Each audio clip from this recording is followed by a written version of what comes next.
গোয়েন্দা অনুসন্ধানে বেরিয়ে আসছে থলের বিড়াল।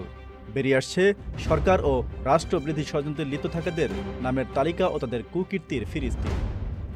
বলছি, নাকে খত দিয়ে টানা ১০০টি দিনের আন্দোলন থেকে সটকে পড়া জাতীয় রাজস্ব বোর্ড কর্মকর্তা কর্মচারীদের কথা, যারা জনগণের খেয়ে পড়ে জনগণকেই করেছেন দিনের পর দিন সেবাবঞ্চিত। দাবি মানার পরও যারা স্বপ্ন দেখেছিল গণ অভ্যুত্থানের মধ্য দিয়ে দাঁড়িয়ে থাকা সরকারকে ফেলে দেওয়ার, কিন্তু শেষ রক্ষা হয়নি। তাদের যাবতীয় আমলনামা এখন সরকারের হাতে। মঙ্গলবার ঢাকা থেকে প্রকাশিত একটি জাতীয় দৈনিক বলছে, এনবিআর সংস্কার অধ্যাদেশের বিরোধিতা করা ছিল নেহায়েতি অজুহাত।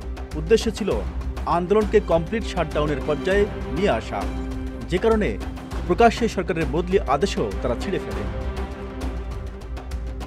তদন্ত সংশ্লিষ্টদের বরাত দিয়ে পত্রিকাটি আরও জানায়, আন্দোলনকারীদের বিরুদ্ধে প্রস্তুতকৃত ৮৪৫ পৃষ্ঠার প্রতিবেদনে ষড়যন্ত্রের বিশদ তথ্যপাত্র তুলে ধরা হয়েছে, যেখানে প্রমাণ রয়েছে আন্দোলনকারীদের হোয়াটসঅ্যাপ গ্রুপে লেখা নানান পরিকল্পনা, অর্থ উপদেষ্টাকে উদ্দেশ্য করে প্রকাশ অযোগ্য মন্তব্য সহ নানান কিছু।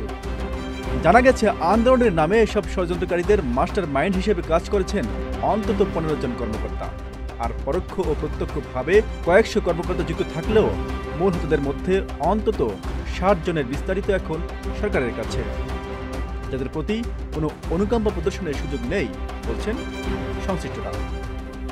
নিউজ, ঢাকা।